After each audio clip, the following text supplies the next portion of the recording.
Hello, everyone, and welcome to our second Pitt football position preview. My name is Ryan Berry, and this one is for running backs.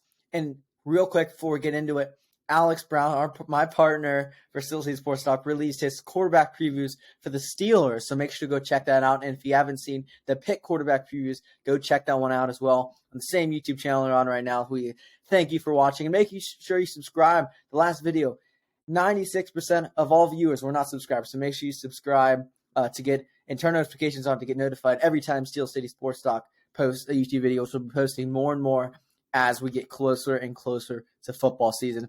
But again, it's time to go over the running backs, and this is my favorite position to go over because it's so exciting. I think this could be the strongest part of Pitt's offense next year. I mean, there's very, very talented running backs on this team, and I think there's not going to be a lead horse. It's going to be split again like it was last year, but I think it's going to be more of a run-focused offense, hopefully a 50-50 offense. As we know, Mark Whipple, he loved to pass football. He didn't like running it as much. I mean, he always was pass first. But now I think it'll be 50-50. Frank Signetti's came in, and I think he's been a great addition, and he's going to help make this offense more 50-50, so I really think it will help in the long run and help the defense be able to stay, I guess, with more energy to get through the game, better condition, because when you're passing so much, you get down the field quicker, which means the defense has to come on the field more. And we were scoring so much this year, Kenny taking us down the field, that the defense didn't get much of a break, and I think running it can also helps take the time off the clock, lower scoring games, and keeps the other team's offense in the field and keeps your defense fresh. And Pitt's defense is bound to be one of the best in the ACC, but it's got to be fresh, because if those defensive linemen get tired, a couple of times we saw this last year, if it's a back and forth game, the defensive linemen get tired, can't get as much pressure on the quarterback, and sometimes the secondary is weak, which made more options the quarterback and quicker options, because it took longer time for the defensive linemen and linebackers that were blitzing or just rushing in general to get to the quarterback.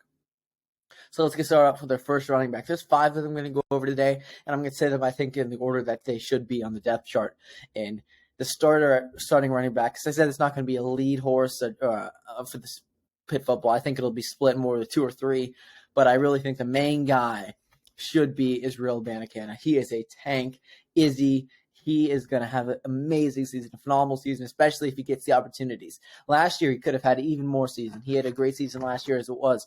He had 123 carries, 651 yards, and 7 touchdowns. And that's good numbers. But he actually, with only 123 carries, he should be getting somewhere close to 200 carries. And if he can get that, those stats are going to be way up. 7 touchdowns is great. He averaged 5.3 yards per carry, which is phenomenal. And I think if he can keep it up, he's going to have a great season. And I think he's going to be that guy that you go to on your first couple of drives and see how he's going. If he's not feeling it, you maybe put in Vincent Davis, Rodney Hammond. But I don't think Izzy's going to be that guy who's going to punch the opposing team in the mouth and just really get them going and say, hey, you're going up against a good lineman or a good running back. And I really think that he's going to be the top running back for Pitt this year. I'm very excited to see another step he takes forward in his junior year at Pitt. It's going to be fun to watch.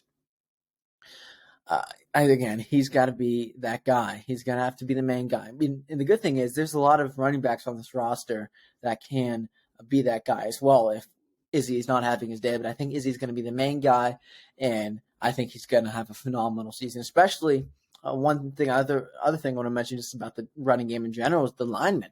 The linemen are the best. It's 5 returning offensive linemen. It's been ranked highly. It's definitely the top 25 offensive line groups in the college football. It's going to be, the offense, and people think, oh, you lost Jordan Addison. Oh, you lost Kenny Pickett. And I just can't wait to see what Izzy does this year. And, of course, he returns kicks as well. Everyone has to remember the Izzy to the Hizzy run against Virginia, and that clinched the coach. So that was an unbelievable run. And the announcer said, Izzy takes it to the Hizzy. That was such a great line. And I can't wait to see him do more of that next year. That wraps up Israel Abanikanda. I think he should be first on the depth chart. Second guy, he's only 5'9", but he runs like he is 6'5". He's a tank. Rodney Hammond will be going into his sophomore year. He took over more of that closer role last year, especially against Clemson, where he really bled out the clock to end that game. last year he had 102 attempts, 504 yards, 5 touchdowns, averaged 4.9 yards per carry. So another phenomenal numbers, and he's going to get an increased workload. He was just a freshman last year. So it's going to be more of a workload for Rodney Hammond. I think that's really going to be a good thing. He can be that 1-2 punch with Izzy. I think that those two, by the end of the year, could be a top 5 best running back duos in college football, and I can't wait to see it. I mean, he's the closer, and he's not as much as the pass catcher. Izzy, I also got to mention, caught a lot of passes as well. He had 24 receptions, 200 yards, and he had a touchdown as well. And I think that touchdown, if I'm remembering correctly, I don't know if it was to Hammond or to Izzy out in the flat. I forget which one. It might have been Hammond. I forget exactly who it was. But that's the type of thing I think you can see a lot in Frank Cignetti's offense, more of those running back screens, running back runs out to the flat, catching a pass, running the end zone. That's the ideal world in what you'd see the pass catches. You don't want to. I mean, you'll see a couple of those screen passes, but I think it's going to be more of just hammering it with these two running backs. And I think the next running back I'm going to go over is going to be more of the guy who'll be better in the passing game, or the shifty guy. Izzy Hammond will run you over, run down the middle. Izzy's got the speed as well, and Hammond's going to run you over, punch you in the mouth, and just keep going. Whereas Vincent Davis, the next game I'm going to go over, is more the shifty guy who makes nifty moves, get down the field. And he's short as well. He's 5'8", and unfortunately he doesn't play like he's 6'5", like Rodney Hammond. But no, you need different type of players on your team. And Vincent Davis is more the shifty guy who could help in the passing game as well. I know fans, like, when they see him out there, like, oh, why isn't Izzy out there? Why isn't Hammond out there? Well, he does add a lot to the team. He adds a different type of run. He's a very, very good pass protector, which I know Dews likes, and that's why Dews kept him up at the top of that depth chart last year, and why he did get some of the most carries, second most carries, I believe, or the most carries on the Pitt football roster. 142 attempts, 593 yards, 4 touchdowns, average 4.2 yards per carry, which is actually very good. I thought it was going to be a lot more than that as I was preparing for this video, or a lot less than that, because it seemed like there were a lot of runs where he got negative yards or just around 1 or 2 yards. But he did have a lot of those bursts. He had a lot of burst runs where he broke off, because he can make guys miss. He made a couple of guys miss and got those 20, 30 runs.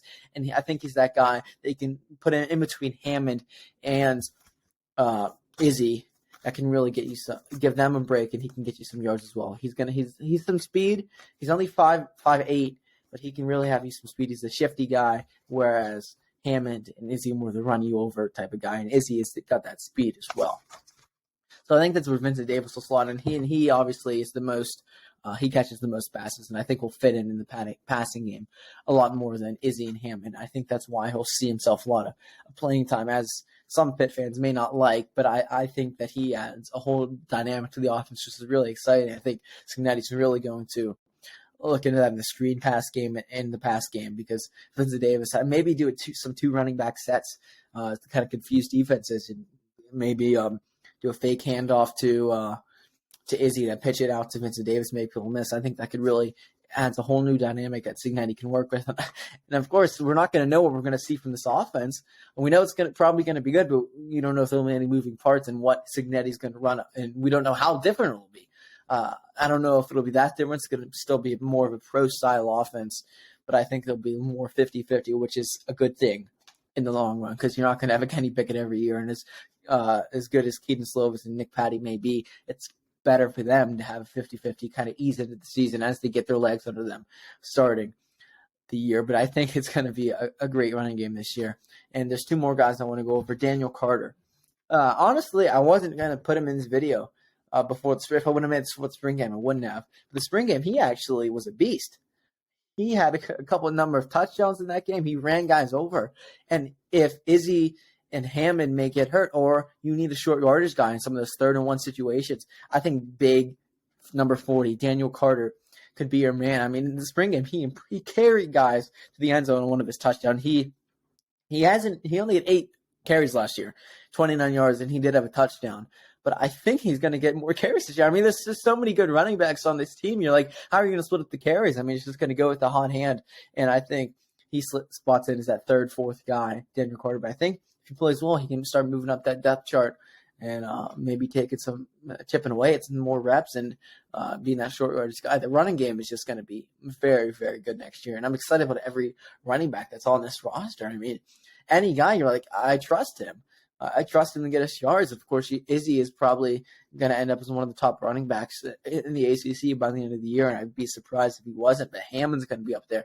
Vincent Davis has always been solid and steady, and I think Daniel Carter can take another step forward this year as well for him. And Vincent Davis, I didn't mention, he is a senior this year. Rodney Hammond will be a sophomore, and Israel Abanikanda will be a junior, if I think I'm saying that correctly. Actually, forget Daniel Carter's year. I mean, there's one more guy I'm going to go over, Sibo Flemister, a transfer from Notre Dame, which I was a little surprised by this transfer as well, much like I was with the Dartmouth quarterback transferring over to Pitt as well, is that I don't know where he's going to fit in. Because last year he got hurt. He only played one game. If you look back at 2020, the 2020 season, he had 68 carries, 299 yards, and 5 touchdowns, which is good for Notre Dame. But he's not, I mean, coming off a year-long injury, you don't know how you're going to perform. I don't know. And he's not guaranteed anything because you got really good running backs ahead of him. So I slot him here at fifth, the depth chart now. He could work his way up through spring camp.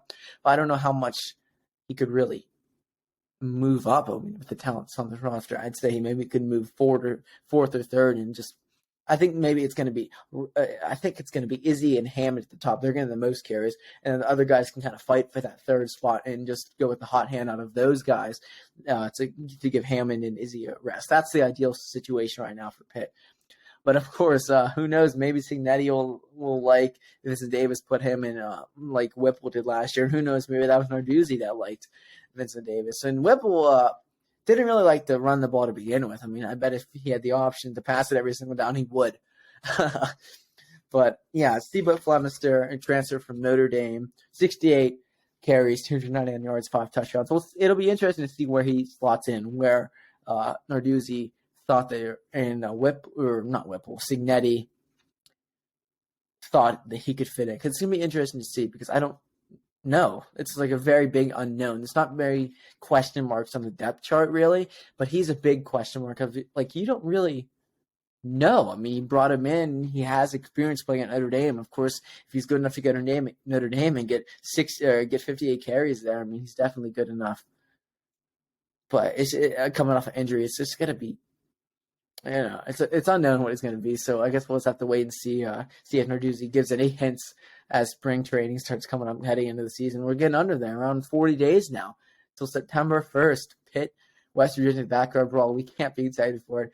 This wraps up our running backs preview. I hope you guys liked it. Make sure to subscribe, turn the notifications bell on, and like the video as well. Share it so we get as many viewers. We did great in our first video. I think we're up over around 70 views now, which is good. It's getting up there. We're hoping to keep that going.